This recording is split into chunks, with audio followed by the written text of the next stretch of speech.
স্টেথোস্কোপের গাটা ঠান্ডা, ভাঙা চশমাটা চুপ, হাসি মুখে মেয়েটা ফটোর ফ্রেমে, সামনে জ্বলন্ত ধূপ। ডাক্তারিতে চান্স পাওয়ার খবরে হয়তো সেদিন মেয়েটার বাড়ি জুড়ে ছিল হইচই। রান্নাঘর থেকে খুন্তি হাতে দৌড়ে বেরিয়েছিল মা, চিৎকার করে বলেছিল, ওগো সুখবর আছে, পাড়া প্রতিবেশী সব গেলে কই? ওগো মেজ বৌদি শুনছো, মেয়ে তো ডাক্তারিতে চান্স পেল। এই রুনুর মা, আরে বাবা আমার মেয়ের খবর তোমাদের কি কানে গেল? মেয়ে আমার আরজি করে ডাক্তার হতে চললো। জানো বৌদি, মনে হয় গত জন্মের পুণ্য হয়তো এবার সত্যি হয়ে ফলল। আত্মীয় স্বজন হেসে উত্তর দিয়েছিল, ব্যাস আর চিন্তা কি বৌদি, তোমার মেয়ে তো আমাদেরও মেয়ে। অসুখ বিসুখ মানে এবার এ বাড়িতেই ডাক্তার। মা বলেছিল, আরে কি যে সব বলো বৌদি, এসব না তোমাদের বাড়াবাড়ির আবদার। শোনো বৌদি, আমার মেয়ে না দেশের সব খবর জানে। কত গরিব মানুষ চিকিৎসা পায় না, আরে বাবা তাদেরই তো বাঁচাতে হবে প্রাণে। ঠাম্মা পাশের ঘর থেকে বেরিয়ে বলেছিল, হ্যাঁ তোরা আমায় কি একটু কথা বলতে দিবিনি? তা বলে গলায় স্টেথোস্কোপ ঝোলার পর আমাদের চিনতে পারবে তো আমাদের এই ছোট্ট ডাক্তার নেই?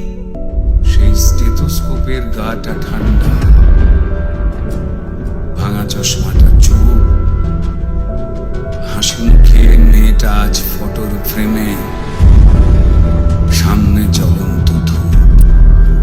টানা 36 ঘন্টার ডিউটি দিয়ে মুমূর্ষ রোগীর সেবা করে, বন্ধুদের সাথে খাবার খেয়ে গলার স্টেথোস্কোপটা খুলে মেয়েটা ঢুকেছিল সেমিনার ঘরে।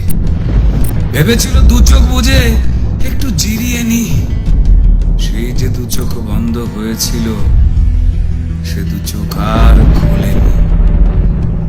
সেমিনার রুমে যে ক্লান্ত ডাক্তারনি ঢুকেছিল, সকালে সে বেরিয়েছিল ক্ষত বিক্ষত বডি হয়ে।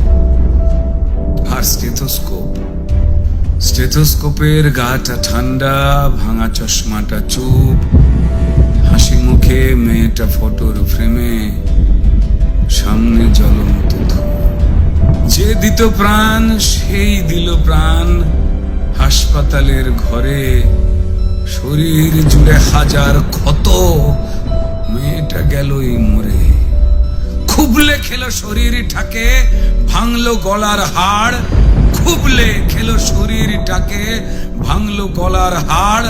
পশুর দলে কে কে ছিল, জমাট অন্ধকার।